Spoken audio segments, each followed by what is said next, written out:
guys, and welcome to episode 16 of the Health is Wealth podcast. And today we've got a special guest. One of our clients is in the hot seat, Joe Lewis. So, Joe, welcome and thank you for jumping on. We've got Greg on here today as well. So, Joe, thanks for your time today. And Joe, what I want to do, I just want to discuss your journey. So, it's 6 months now, isn't it? 6 months since you started. Yeah. Yeah, it's been 6 months.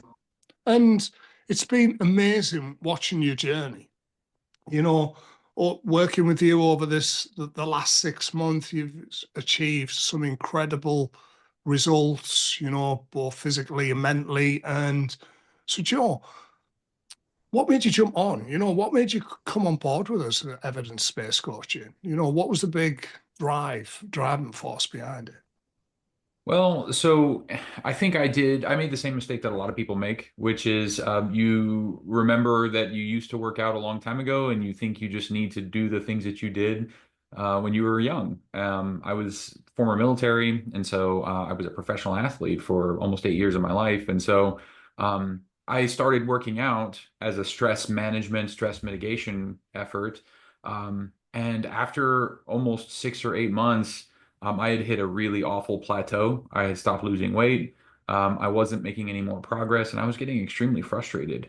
I had very specific goals when I started this journey. I wanted to get down to a specific body fat and weight, and once I hit that plateau, I got very discouraged. And so I reached out to EBC and yourself for help to get off that plateau, and never looked back. Excellent. Thanks, Joe. And so, Joe, over the last 6 months, what has been your results so far? Because you've also signed for another 6 months, which is awesome. Yeah. Compared to where when you first started to, well, I think it was last week was the 6 month, wasn't it? To last week. Yeah. Well, so the first 6 months was really about achieving that goal weight. I had it in my head when I first started working out that I wanted to get down to about 185 pounds. And I didn't want to be a thin 185. I wanted to be strong. I wanted to look good and feel good at 185 pounds.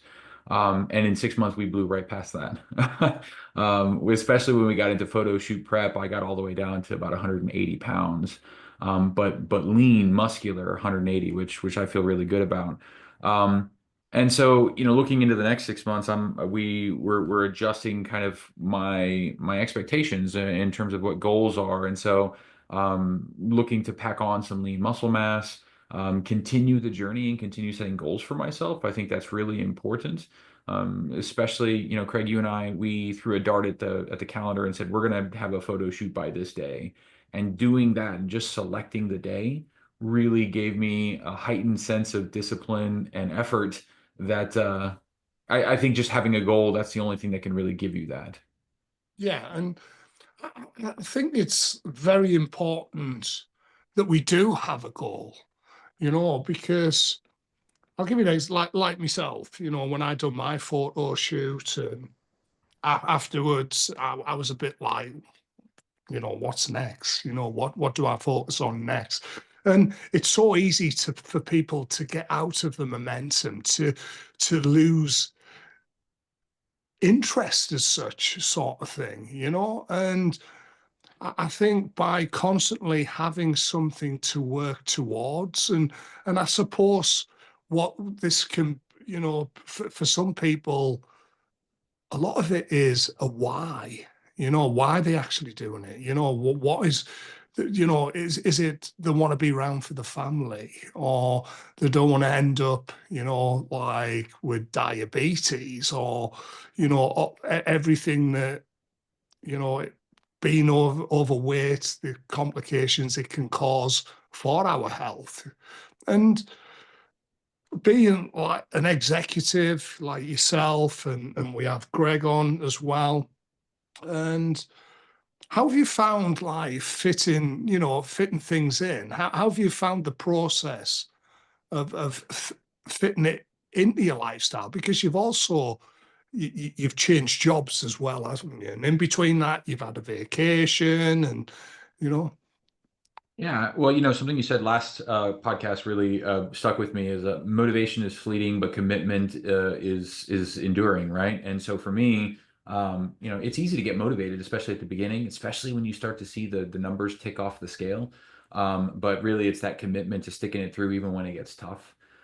The way I fit it in, again, being former military for me, I'm an early riser. I'm up at 4:30, 5 o'clock in the morning already, anyways, and so what I've done is I've built my life around committing to this longer term, right? So up at 4:30, gym at 5 when they open, workout till I'm done, and then I start my workday. And as you mentioned, I changed jobs, and in both jobs, both my previous and my current job, I travel quite extensively. And in doing so, I actually plan my work trips around availability of gyms because it's that important to me that I have access to full equipment, that I don't lose sight of the goal, and that I'm continuing to make progress. And so, it's that commitment that you talked about. That's the important thing. Yeah, excellent, excellent. And so back to, let's discuss the photo shoot. Like I say, I remember having that call with you, and I turned around and said, right, we need something to work towards, and I actually suggested it, didn't I, Joe? And what was your initial thoughts like when I actually did? Because obviously you didn't say yes straight away. You want to go and speak to your wife. When I explained what it involves, and it is a difficult process. It's a hard process to get you that lean for, a photo shoot. Well, I got to tell you, at the time, I could not have imagined myself in a physical shape capable of taking pictures like that. So it was a really strange idea to say, well, I'm going to be in good enough shape in this period of time in order to be able to do that. So that was the first thing is, to your point, I wanted to talk to my wife. My wife's my best friend. She's my partner. And between us, we're both on a health journey. She's lost a little over 20 pounds in the last 6 months. I've lost over 30 pounds in the last 6 months. And so for me to commit to doing this, we needed to be on this journey together and in lockstep. And she's great. She's supportive. As a matter of fact, she cooks for our three kids, but then she cooks something separate, typically for she and I, that we can count the macros, that we know it's clean, that we're eating right. We have teenagers, right? Teenage boys, so they want to eat garbage all the time. But she and I make it an effort to make sure that we're cooking healthy as possible for them, but that we have stuff that really commits and follows the program for us too. And so, having that commitment, I think, and that support from my wife, I think, made it possible. Yeah. Okay. Great. Thanks for sharing that, Joe. Greg, just while I'm on, buddy, have you anything that you wanted to ask, Joe? Yeah. Um, So Joe, I'm curious. I mean, I don't want to gloss over the fact that when you said that, hey, when I first came on board, I had been on this plateau for 6 months-ish, 6, 8 months, and now all of a sudden in the last 6 months, you've both lost 30 pounds and you got into this amazing shape, right? So when you contrast what you were doing during those 6 or 8 months when you were plateauing versus what you've done over the last 6 months, like, what are some of the key differences? Because it seems to me like you at least had some level of understanding of how exercise and nutrition works and stuff like that. So, like, what kind of made the difference there? What do you feel like you were doing wrong before and have been doing right since then? Well, for one, I think having an accountability partner in Craig has helped immensely, right? And then two, I think I thought I understood nutrition. I definitely did not understand nutrition. Once I started counting macros and I started really paying attention to what I eat, that's when weight really started to come off, right? Because 80% of your body makeup is what you put in your mouth. And that was my main problem, right? I would eat late. I would eat things that were processed. I would eat things that I shouldn't with high fat content. And I wasn't really paying as close attention to committing to a nutrition guide. I don't want to call it a diet because at this point it's a lifestyle, but I just wasn't committed to that part of it.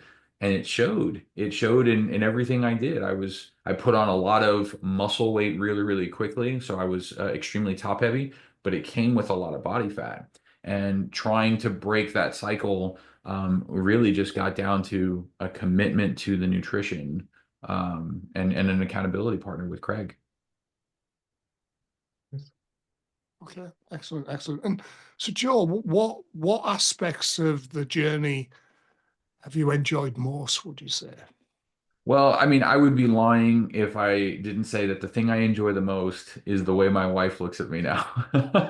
Excellent. That has probably been the most fun part of this is, the side eye glances, the comments, I think Craig, you and I were joking. She showed my photo shoot pictures to her friends, and that takes the certain level of confidence in herself, but also she's showing me off, and that really, really helps me from a motivation and self-esteem perspective. And so that's great. The other thing I really appreciate, I think, is um, f- having to go buy clothes, right? I had to have every suit I owned tailored. I had to go buy new jeans. I gifted one of my teenage sons all of my old shirts because they didn't fit anymore. And so, there's something really empowering about walking into a store and buying size 31 jeans at 44 years old, right? I mean, I never thought I'd get to that point, I guess, right? So. Excellent, excellent. And you should be very proud of yourself, Joe, because what you've achieved it is amazing, you know. And what would you say you found the most challenging then, Joe? I don't think this will be a surprise to you, Craig, but it's the hunger. When you get into that steep caloric deficit, your body is consistently telling you need to eat, right? And fighting through that. I think even you and I talked about I needed to set a specific date for the photo shoot so I knew when it would be over because I was tired of being hungry and it's mentally exhausting. Pacing the house, I felt sometimes like a lion in a zoo cage, like pacing back and forth. Open the fridge, close the fridge, open the fridge, close the fridge, right? Even that I didn't eat anything, I was hungry. And but that's a mental thing too, because it's funny, as soon as we committed to a date and we got into the steep last 4 weeks, I wasn't as hungry anymore because I knew it was almost over, right? So, but being hungry, I think or feeling like I wanted to eat all the time, knowing that I was contrary to the program, I think was probably the most challenging part.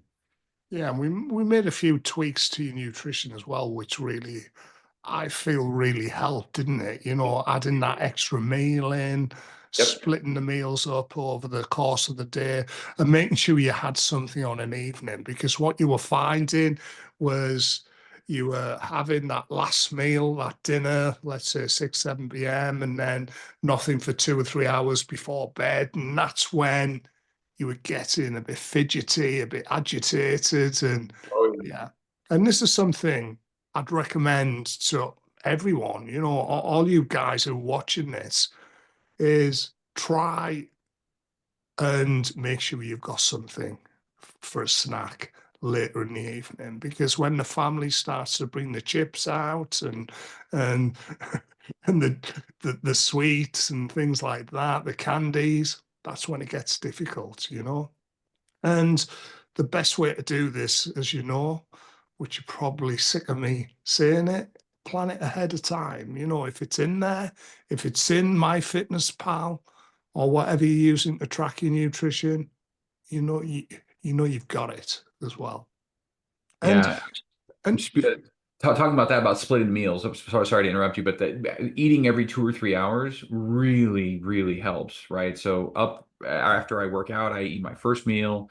3 hours later, I'll eat something small. 3 hours later, I'll eat again. Then I'll eat dinner. Then I'll eat a snack. And there were days, even on those 1,650 calories, where I went to bed and I still felt full, yeah, right? 2 hours before bed. So yeah, it's that really does help for sure. okay, okay. Any more questions from you, Greg? I'm just curious, Joe. I mean, you were talking earlier about motivation can be fleeting, right? And so you need to have commitment and discipline. Different people are working towards different goals, right? So not everyone is maybe trying to get all the way to a photo shoot or the level of leanness that you achieved. But having achieved this goal, are there a couple of key pieces of advice that you would have for other people in the group as to goals that they might be working towards? Well, for one, I would say, I think there's an acknowledgement that you're human and you're going to make a mistake, right? You're going to fall off. You're going to have a drink. You're going to eat something that is not on your meal plan. And you know what? That's okay. Sometimes you need to forgive yourself for being human, especially as part of this process, because this is a marathon, not a sprint. I think that's the most important part. Is that while I crashed, I guess, or I sprinted for the last 4 weeks in prep, it was still a 6 month journey to get there, right? And so just accept that's okay sometimes. And the other thing is, just aim for that consistency. There were days where I felt tired. There were days I felt like I didn't sleep well. I still got up. I still went to the gym. Maybe I had to do lighter weights. Maybe I didn't do as many reps, but I always made it, right? I always put it in. I think Craig and we talked. I think I've only missed 2 workouts in 6 months, Yeah. and it was because I was on planes those 2 days. Even on vacation, I went to Mexico over Christmas, and I found a gym that did by the day, so I could go to the gym. We went on a cruise for a week, and I worked out on the boat every day, right? And so that commitment and that consistency, even if you're just in a hotel and you've got access to 50-pound dumbbells and a cable machine, you can do quite a bit there, and you should aim to at least fill that gap as best you can. Excellent. And then maybe just one other quick one on my end. So you mentioned this journey that your wife's on and how she was, just some of the positive affirmation that you've gotten from her and so on. What kind of impact do you think that this has had on your boys? So that's a great question, Greg, because if I'm being honest, my middle son, he's 16. He's slightly overweight. And he's a big kid. I think he's 6'1", 6'2" already. He's a monster of a child. And he has now asked me, he says, typically during the summer, my wife and my kids will go to the in-laws and they'll go for 5 or 6 weeks out of the summer. He's asked if he can stay because he wants me to train him over the summer. So that way when we show up for my anniversary with me and my wife, that he looks different and that he feels better. And when he goes back to school in the fall, that people are going to notice the difference. And so, and of course I said, absolutely, right? We tried this once before, but I also wasn't in a place where I was capable of doing that because I wasn't far enough along in my journey to know what right looked like. But now that I think we're both ready, I'm really looking forward to that. And so I hope that, and at least by that, it seems like I'm setting a good example for my kids in terms of, what you have to prioritize your health, right? Yeah, and that's what it is all about, prioritizing health. And sorry, Greg, you were going to say something else. My apologies. No, I think that's amazing. I think, I mean, at least for me, that's one of my big motivations as well, is to just, want to be able to set that example for my kids and the people around me, and then also just be able to create opportunities to spend time with them as well as I'm going through this journey, as opposed to it being distinct from it. So, Well, Joe, I just want to say thank you for coming on. Thank you for your time. I know you're going to work very soon. I won't keep you much longer, but any final words before you leave? Or I'll tell you that I was in the military for almost 8 years, and I am in better shape now than I was at 25 years old as an active duty Marine. And it's it's an amazing feeling when people think that I'm in my 30s still. It's so self-affirming. And then to know that I did it. I did this. I put in the work. And there's something so powerful about that. So everybody that's on their own journey, find your wins because that's what keeps you going. That's for sure. excellent. Thank you, Joe. I appreciate that, buddy. Thanks, Greg. And Gary's just jumped in. Now, Gaz, you okay, buddy? All good, all good. Just caught the end. Joe, what a story, it's and to hear that, your son is now looking at you as that role model is special. And I'm glad I caught that part because it's I felt this. I'm sure the rest of the lads really did feel that. So that's a big, strong why. I'm sure people can relate to that. And yeah, super proud of you. Excellent. Keep inspiring. Thanks. Thank Thanks, you. Joe. So, guys, yes, thank you for watching. And if you have any questions for Joe, I'm sure Joe won't mind you reaching out to him in the channel. Just shoot him a message. Is that okay with you, Joe? Yeah. 100%. Yeah, of course. Yeah. You know, if you got any questions, what it involved in doing this photo shoot. Now we're in a recovery phase. We're focusing on gaining some lean muscle. So Joe's calories are going up and up every week at this point. And yeah, Joe, thank you very much. All right, but thank Appreciate you very you, much. buddy. Thanks for Thank having you. me.